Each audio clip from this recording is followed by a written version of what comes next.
இட்லி எப்பா இட்லி போட்ட சமான எவ்வளவு பெரிய பூகம் வந்தாலும் சரிடா நீ ஒரு ஆள் எஸ்கேப் ஆயிருப்பா. வெல்கம் டு ஐரெக்ஷன் சேனல். எங்களோட வீடியோஸ் உங்களுக்கு பிடிச்சிருந்ததுன்னா லைக் பண்ணுங்க, கமெண்ட் பண்ணுங்க, ஷேர் பண்ணுங்க, மறக்காம சப்ஸ்கிரைப் பண்ணுங்க. ஓகே, இப்போ என்ன வீடியோ பார்க்க போறோம்னா தம்பி பூமா அவங்க சேனல் தான் பார்க்க போறோம். ரீசன் போட்ட வீடியோ தான் பார்க்க போறோம். இப்போ நம்ம எலெக்ஷன் தக்லை பார்ட் 3 பார்க்க போறோம். கட்சிகள் மாத்தி மாத்தி அடிச்சுக்கிட்டது, மாத்தி மாத்தி பேசினதுன்னு சொல்லி வீடியோ ஒரே ஃபன்னா இருக்குது. இந்த வீடியோ எடிட் பண்ணும்போது தான் ஒன்று நோட் பண்ணேன், இது எலெக்ஷனா இது கொலாடி சண்டையானே தெரியல, அப்படி மாத்தி மாத்தி அடிச்சுக்கிறாங்க. எப்போ நடக்கிறது ஜாலியா இருக்குது. சூப்பரா இருக்கு. இல்ல இப்போ எல்லாரும் பாக்குறதுனால அப்படி தெரியுது, முன்னாடி இன்னும் பயங்கரமா ப்ளே கொடுக்கன்னு சொல்லி 2 வீடியோ கண்டுபிடிச்சு போடுறதுக்கு பயங்கர எஃபோர்ட் போட்டு இந்த வீடியோ ரெடி பண்ணியிருக்கோம். அதனால இந்த வீடியோக்கு ஒரு லைக்கை மட்டும் போட்டு வீடியோ பாருங்க. ஓகே, இப்போ நம்ம வீடியோக்குள்ள போலாமா? நான் உங்க ஜெடி, நீங்க பார்த்துட்டு இருக்கிறது தம்பி இருக்கியா? யாரு போயிடுச்சா? போலாமா? தப்பு பெருசா தவுளு பெருசாங்கிற மாதிரி நீ மோசமா இல்ல நான் ரொம்ப மோசமானு 2 பேரும் மாத்தி மாத்தி அடிச்சுக்கிறாங்க. அதுல இவர் 10 தோல்வி பழனிசாமின்னு சொல்ல, அவர் 10 வருஷத்துக்கு முன்னாடி போய் நீங்க தோத்த ரெக்கார்டு எடுத்துக்கலாய்க்க. ஆஹா, தேர்தல் பிரச்சாரம்னா இப்படி இருக்கணும். எத்தனை துரோகிகள், அடிமைகள், அரசுகள், கோமாளிகள், கொலைகள் துடைக்க அழைச்சுக்கிட்டு வந்தாலும் உங்களால தமிழ்நாட்டை வீழ்த்த முடியாது. கருணாநிதி பிறகு ஸ்டாலின் பிறகு உதயநிதி வருவதற்கு எவ்வளவு முயற்சி பண்றாங்க, ஒருபோது நடக்காது. இந்த தேர்தலோட இறுதி தேர்தல் திராவிட முன்னேற்ற கழகத்துக்கு, திராவிட முன்னேற்ற கூட்டணிக்கு என்பதை கோமாளிகளை இப்ப கூட மழை வந்திருக்கு. சொல்றது யாரு? நம்ம பழனிசாமி, 10 தோல்வி பழனிசாமி. வாழ்க்கை முழுக்க கால்களை மட்டுமே பார்த்துட்டு இருந்தா சூரியன் எப்படி தெரியும்?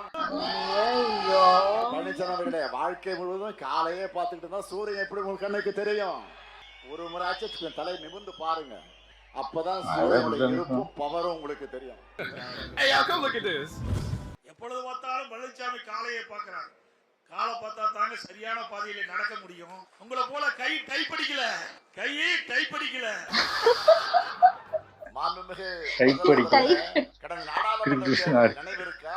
உங்களுக்கு ஒரு தொகுதி கூட கிடைக்கவில்லை.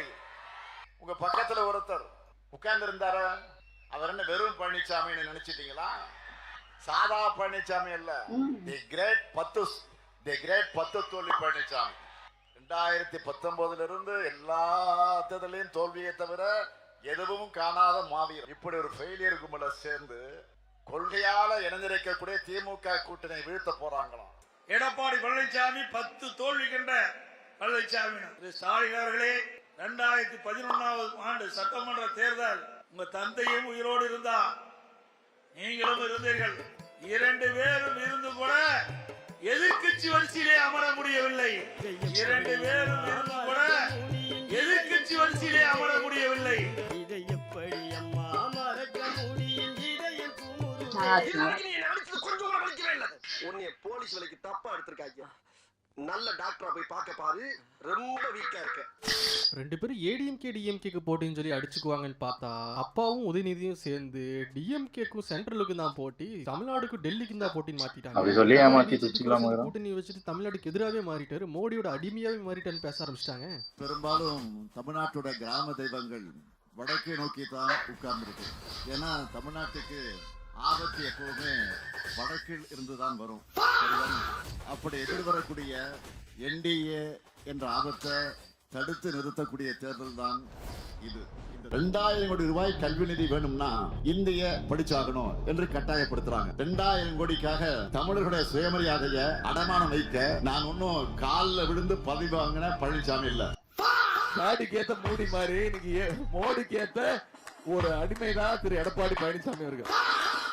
டிஎம்கே ஏடிஎம்கேயோட சண்டையை பத்தி பேசுவாங்கன்னு பார்த்தா, சண்டையே டிஎம்கேக்கு பிஜேபிக்கு மாத்தி விட்டாங்க. எடப்பாடியும் சின்ன ஆள் இல்ல, மனுஷன் இதுக்கு எப்படி முட்டு கொடுக்க போறாருன்னு பார்த்தா, பழைய ஹிஸ்டரி தோண்டி எடுத்து ஒரு ரிப்ளை கொடுத்தாரு பாருங்க, அதை நீங்களே பாருங்க. நாடுக்கு ஏத்த மூடி மாதிரி இன்னைக்கு மோடிக்கு ஏத்த ஒரு அடிமைதான் திரு எடப்பாடி பழனிசாமி அவர்கள்.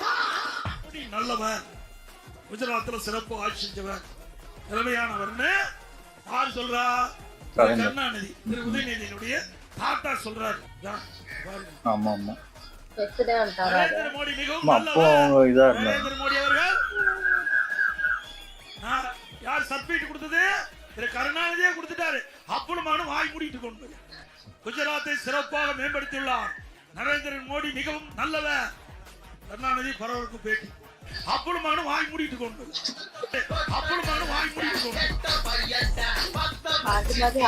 ஆதாரத்தை காட்டி இப்பதான் நம்ம முக்கியமான சண்டையை பார்க்க போறோம். இது தமிழ்நாட்டுக்கு தேவையான சண்டையான்னு பார்த்தா 5 பைசா பிரயோஜனம் இல்ல. ஆனா பார்க்க நமக்கு நல்லா இருக்கு. அப்படி என்ன சண்டைன்னா, அப்பா தான் எடப்பாடி சசிகலா காலில் விழுந்துட்டாருன்னு சொல்லி கலாய்க்கிறாருன்னு பார்த்தா மகன் ஊரா போய் போட்டோ எடுத்துட்டு வந்து கலாய்க்கிறாரு.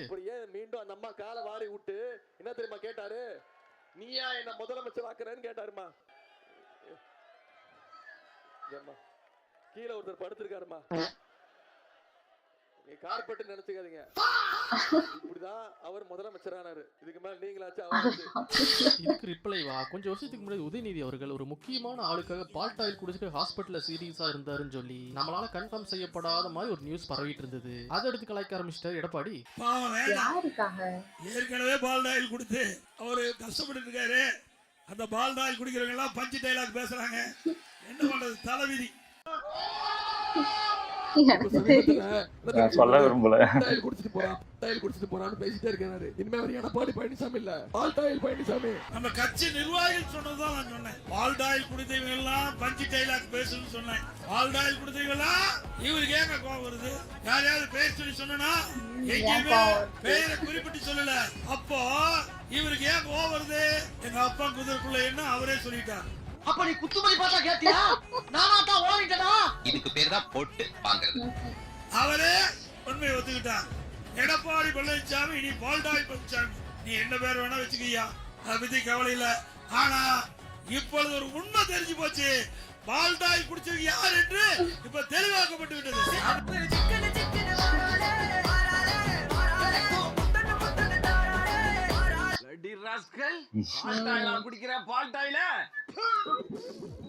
இது இன்னும் முடியல. திரும்பவும் உதயநிதி போட்டோவை ஒவ்வொரு ஊரா போய் காமிக்க இதுல கடுப்பான எடப்பாடி இந்த ஜெனரேஷனுக்கு ஏத்த மாதிரி இறங்கி கலாய்க்க ஆரம்பிச்சிட்டாரு. அப்படி என்ன பண்ணாருன்னா, இன்ஸ்டாகிராம்ல உதயநிதி ஒரு ஆக்ட்ரஸோட போட்டோவை ரீபோஸ்ட் பண்ணது எடுத்து கலாய்க்க ஆரம்பிச்சிட்டாரு. அப்பாவும் பையனும் காலுன்னு பேச மனுஷன் காலை வச்சே முடிச்சு விட்டாரு. டாலருக்கு நிகரான இந்திய ரூபாய் மதிப்பு வரலாற்றில் அவருக்கு சரிஞ்சு டேபிளுக்கு அடியில தவழ்ந்து பழனிசாமி மாதிரி மொத்தமா படுத்திருக்கு. இப்போ எப்படி படுத்திருக்காரு பாத்தீங்களா? அவ்வளவு அழகா அந்த மாதிரி தாமா சொன்னேன்.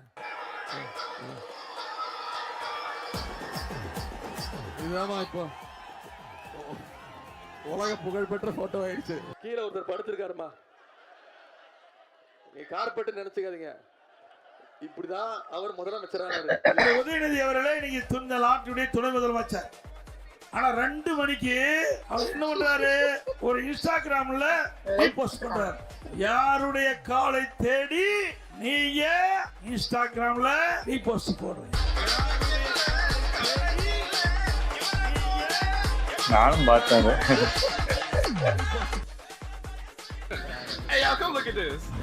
ஏற்கனவே நீங்க இப்படி காலை தேடி போய் தான் பால்டால் குடிச்சு தப்பிச்சிருக்கிறீங்க. மீண்டும் பால்டால் குடிச்சா உங்க பாடி தாங்காது. இந்த வீடியோ பார்த்துட்டு உடனே நான் ஏடிஎம்கேன்னு சொல்லி கமெண்ட் பண்ண ஆரம்பிச்சிடாதீங்க. பார்ட் 4ல ஏடிஎம்கேக்கும் நிறைய சம்பவங்கள் இருக்கு. என்ன ஒரு விஷயம்னா, காலில் விழுகிறனால மட்டுமே ஒருத்தரால சிஎம் ஆக முடியும்னா தமிழ்நாட்டுல யார் வேணாலும் சிஎம் ஆகலாம். 2 பேரும் அவங்க ஆட்சியில் செஞ்சதை சொல்லி சண்டை போடுவாங்கன்னு பார்த்தா இந்த சம்பவத்தை வச்சு சண்டை போட்டுருக்காங்க. இது ஒரு நல்ல அரசியலே கிடையாது. 10 வருஷத்துக்கு முன்னாடி கலைஞர் பால்ல பழம் விழுகும்னு சொல்லி 10 வருஷத்துக்கு அப்புறம் இப்ப விழுந்துருச்சு பால்ல பழம். தமிழகம் பூரா எதிர்பார்க்கிற ஒரே கேள்வி, தேமுதிகவுடனான கூட்டணி, திமுக கூட்டணி முடிவாகி விட்டதா? பழம் பாகில் எப்போது கேப்டன் இல்லாத இந்த நேரத்துல அமைஞ்சிருக்கிறது. கலைஞர் ஐயா பழம் நழுவி பால்ல விழப்போகுதுன்னு சொன்னாரு.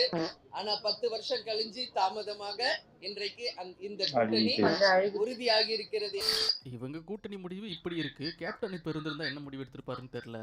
உங்கள் திருமணத்தை நடத்தி வைச்சவரே கலைஞர் அவர்கள் தான். அந்த திருமணத்தை மண்டபத்தை இழுத்ததே கலைஞர் அவர்கள் தான். அறிவாலயத்துக்குள்ள நான் போகும்போது எனக்கு கேப்டன் நினைப்பு தான் வந்துச்சு. செக்கில ஆட்ன சுத்தமான உருட்டு. கலைஞர் செஞ்சுட்டார், கலைஞர் சொல்லிட்டார். கலைஞர் என்ன பண்ணிட்டாரு? கலைஞர் என்ன பண்ணாரு? இந்த தமிழ்நாட்டை அடமானம் தான் வச்சு இப்ப கூட பேசினா இனம் இனங்கிறாரு.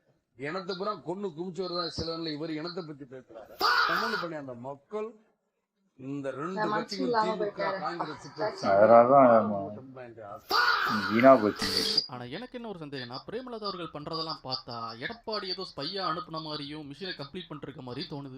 என்னைக்கு ஒரு பெண் தனியாக ஆமா பார்த்தேன். நடுராத்திரியிலும் போறாளோ அன்னைக்குதான் ஒரு உண்மையான சுதந்திரம்னு சொன்னவர் நமது தந்தை காந்தியடிகள்.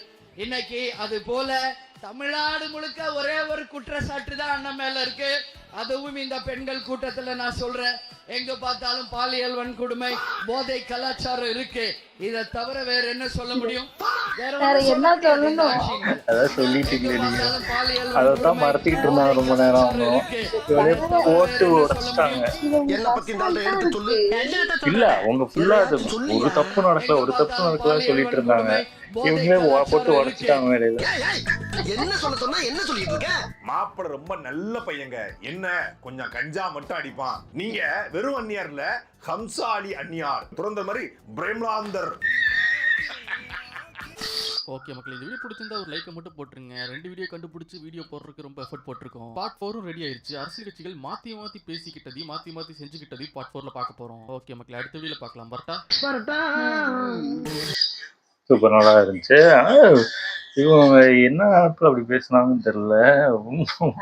இல்ல திமுக நல்லா பாத்தீங்கன்னா ஸ்டாலினா இருக்கட்டும், உதயநிதியா இருக்கட்டும், எங்க ஆட்சியில வந்து எந்த தப்பும் நடக்கல, எல்லாமே நல்லதான் நடந்துச்சு, எல்லா பொண்ணுங்களுக்கும் பாதுகாப்பு இருந்துச்சு. அவங்க அப்படியே அதை ஃபாலோ பண்ணி வந்துகிட்டே இருந்தாங்க. அதை அப்படியே தூக்கி உடைச்சிட்டாங்க. அது மட்டும் தானே இருக்கு அப்படின்ட்டு. இல்ல அததான் சொல்றேன், இவங்க அததான் மறைச்சுக்கிட்டு இருந்தாங்க. நியூஸ் சேனலுமே மறைச்சுக்கிட்டு இருந்தாங்க. அதை அப்படியே ஓப்பனா உடைச்சு அடிச்ச மாதிரியே நிறைய பேர் சொல்லிருக்காங்க கேப்டனோட ஆத்மா கொஞ்ச நேரத்துல வந்துட்டு போயிட்டு. அதான் உண்மையை பேசிட்டு. ஆமா ஆமா என்னன்னு தெரியல. கட்சிங்க வந்து இப்படி மாத்தி அடிச்சுக்கிறது தான். இல்ல இது இப்படிதான் அடிச்சுப்பாங்க. ஆனா இவங்க சில பாத்தீங்கன்னா கொஞ்சம் இவங்க அப்பப்ப அடிச்சுக்கிட்டு இவங்க அப்பப்ப சேர்றவங்க தான் அவங்கலாம். அவங்க ஏன்னா ஒண்ணு நீ ஜெய் இல்லைன்னா நான் ஜெய் அப்படின்னு தான் இருக்கு. அது எனக்கு தெரிஞ்சு இவங்க 2 பேருமே கொஞ்சம் ஆபத்தானவங்க தான். நம்ம பார்த்து சிரிக்கிறோம், ஓகே எல்லாமே ஓகே தான். ஆனா இவங்க உள்ளுக்குள்ள கூட்டணி வச்சிருந்தா யாருக்கு தெரியும்? பேசிக்கிறாங்க, இவங்களை நம்பவே கூடாது. நீ ஜெய் நான் ஜெய், ஆனா இன்னொருத்தன் வந்துருக்காங்க. அந்த மாதிரி இருக்கவங்கள நம்பவே கூடாது. நல்லா இருந்துச்சு. ஓகே, எங்க வீடியோஸ் உங்களுக்கு பிடிச்சிருந்தா லைக் பண்ணுங்க, ஷேர் பண்ணுங்க, கமெண்ட் பண்ணுங்க, மறக்காம சப்ஸ்கிரைப் பண்ணுங்க.